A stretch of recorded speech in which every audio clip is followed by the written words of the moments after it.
The real problem with humanity is the following.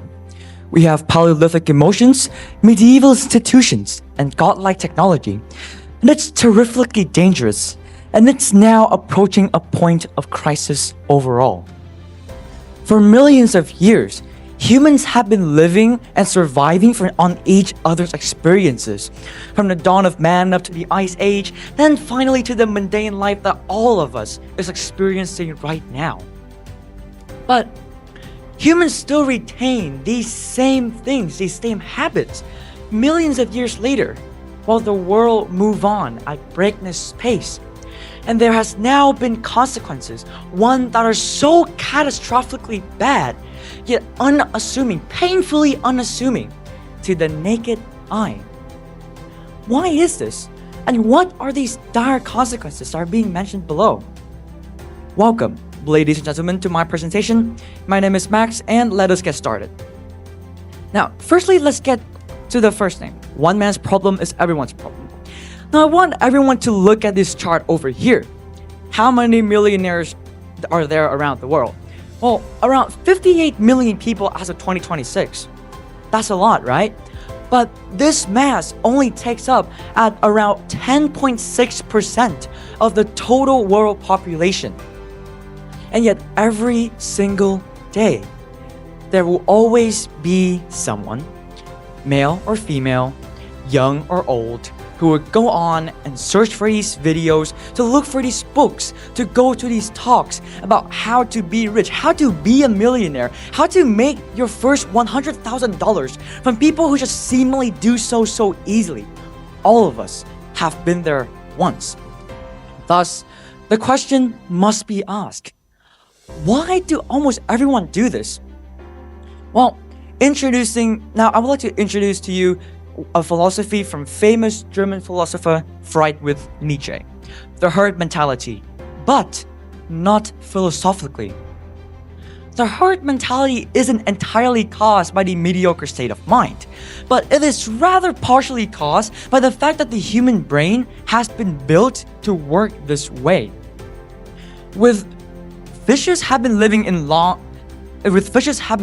living in large groups to avoid predators, and same for bulls. Humans also do the same. From the past, it is getting been eaten by predators, and in the modern day, it is from getting eaten by uncertainty itself. Through 5 different eras of the human evolution, one can clearly see the pattern to either follow directions, to either follow each other's experiences, or to perish. From the rise of man up to the Ice Age, it was from surviving the predators, the dangerous predators, and the territorial extensions of other tribes, usually known as killing. On the agricultural revolution, it was to try to survive after weeks and months of famine without food to eat. From the Middle Ages and the Renaissance, it was to survive the wars of territorial extension. During the Industrial Revolution, it was trying to produce as efficiently as possible for war. And finally, to the modern age, to avoid mistakes that can cost billions, or to a blow up for oneself. With habits can last between 250 to 300 years, or even thousands of years genetically. They can also get passed down if in the past they have been proven to be successful, and in the near future they still are. Same for knowledge, which can be passed on as innate knowledge for millions of years, from generation to generation. With Nassim Taleb's examples of investors naively committing to the same mistakes that their predecessors have made, believing that it will be different this time, known as the peso problem. The herd mentality is no longer now fueled by hatred. It's no longer fueled by the same hatred we all know as the crab mentality. No, the herd mentality is now searching for a shepherd, as it is easier to follow someone, or perhaps to follow an icebreaker, than to simply break your own ice. Now, of course, this is a lot to comprehend, and you must have the question, what are the consequences of these things? So, I'd like to get back to the metaphor of the icebreaker. Life can never achieve a fully distribution, can never achieve a 50% distribution, like a coin that can never achieve a full heads or tails. And yet the herd, maybe the rising slave or the normal man, believes wanting to trade his critical thinking, wanting to trade his ability to comprehend information for conformity. How? These people, these masses, would immediately go and stick on one individual or a small group of individual and wholeheartedly follow them, almost blindly, yet unconsciously. Now, when one people do it, nothing happens. When a whole country, a whole city, a whole district follows the same pattern, it evolves into the ultimate base for generalization. Now, following the three main incidents of Boeing, known as Lion Air 610, Ethiopian Airlines 302, and the Alaskan Airlines incidents of exit door malfunctions, increasing negativity towards the aviation industry in general has been recorded on social media. However, not from a renowned investigator. No, it is from the mass of internet users who previously has little or no experiences or knowledge from the aviation industry. They will automatically coin every single aircraft incident to Boeing while actively push back the effort to clarify these problems from a renowned aviation investigator, as well as producing these memes that everybody can see right now. And what can this show?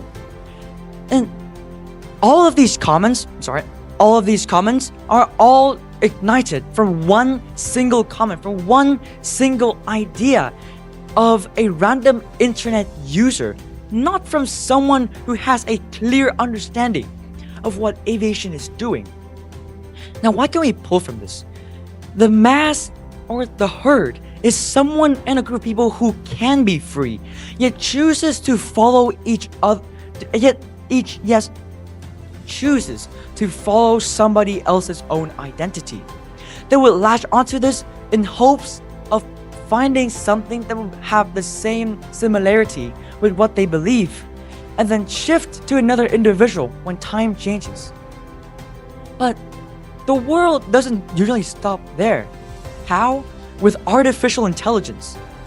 With large language models being fed with inaccurate data, they can now produce inaccurate yet convincing data caused due to the same way that large language models behave, seeking and finding and combining patterns. Now, students or the users of these services, say ChatGPT or Copilot or Grok or DeepSeek or Gemini, they would receive these kinds of skewed data that would automatically latch onto these kinds of information, no matter if it's right or wrong, due to the reliance on the software. And now, the AI is now your icebreaker. Formally, one needs to find an individual in order to be able to latch onto, in hopes that someone out there would have the same idea as them to be able to follow.